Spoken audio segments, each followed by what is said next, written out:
গত ৫ আগস্ট সরকারি চাকরিতে কোটা সংস্কারের দাবিতে শুরু হওয়া শিক্ষার্থীদের আন্দোলনকে কেন্দ্র করে প্রবল জনরোষের বিস্ফোরণ ঘটলে পতন ঘটে সদ্য সাবেক প্রধানমন্ত্রী শেখ হাসিনার এবং খুব অল্প সময়ের মধ্যে দেশ ত্যাগ করে পালিয়ে যান পার্শ্ববর্তী বন্ধু রাষ্ট্র ভারতে।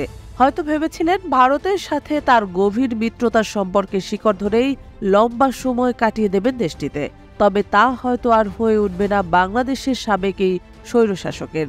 কেননা আর মাত্র ২৪ দিন পরই ভারতে অবৈধ হয়ে যাবেন শেখ হাসিনা।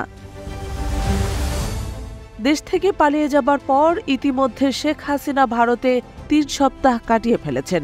সম্প্রতি শেখ হাসিনা সহ তার সরকারের সবার কূটনীতিক লাল পাসপোর্ট বাতিল করেছে বাংলাদেশ সরকার।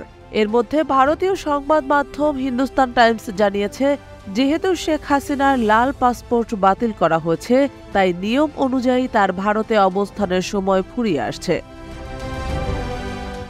বাংলাদেশ সরকারের একটি সূত্র জানিয়েছে, শেখ হাসিনা যখন দেশ থেকে পালান তখন তার কাছে শুধুমাত্র লাল পাসপোর্টই ছিল, সাধারণ সবুজ পাসপোর্ট ছিল না।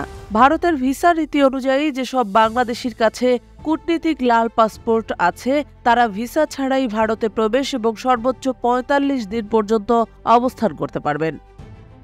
আজ ২৫ আগস্ট রবিবার পর্যন্ত শেখ হাসিনা ২১ দিন ভারতে কাটিয়ে ফেলেছেন। ফলে আর মাত্র ২৪ দিন পর বৈধ উপায়ে তার ভারতে থাকার সময় শেষ হয়ে যাবে। এরপর তিনি হয়ে যাবেন অবৈধ। হিন্দুস্তান টাইমস আরও জানিয়েছে, কূটনীতিক পাসপোর্ট বাতিল হওয়ায় শেখ হাসিনার ভারত থেকে বাংলাদেশে প্রত্যর্পণের ঝুঁকি বেড়ে গেছে। হাসিনার বিরুদ্ধে এখন পর্যন্ত ৫১টি মামলা করা হয়েছে, যার মধ্যে ৪২টি হত্যা মামলা। এসব মামলায় তার বিরুদ্ধে বিচার শুরু হবে। শেখ হাসিনার প্রত্যর্পণ বিষয়টি ২০১৩ সালে বাংলাদেশ ভারতের মধ্যে হওয়া প্রত্যর্পণ চুক্তির মধ্যে পড়বে। যদিও ২০১৬ সালে চুক্তিটি সংশোধন করা হয়। এতে বলা হয়, রাজনৈতিক বিবেচনায় করা মামলার আসামি হলে অভিযুক্ত ব্যক্তিকে প্রত্যর্পণ বা ফেরত দিতে অস্বীকৃতি জানানো যাবে। কিন্তু এই চুক্তিতে হত্যা মামলার বিষয়টি স্পষ্টভাবে রাজনৈতিক বিবেচনার বাইরে রাখা হয়েছে।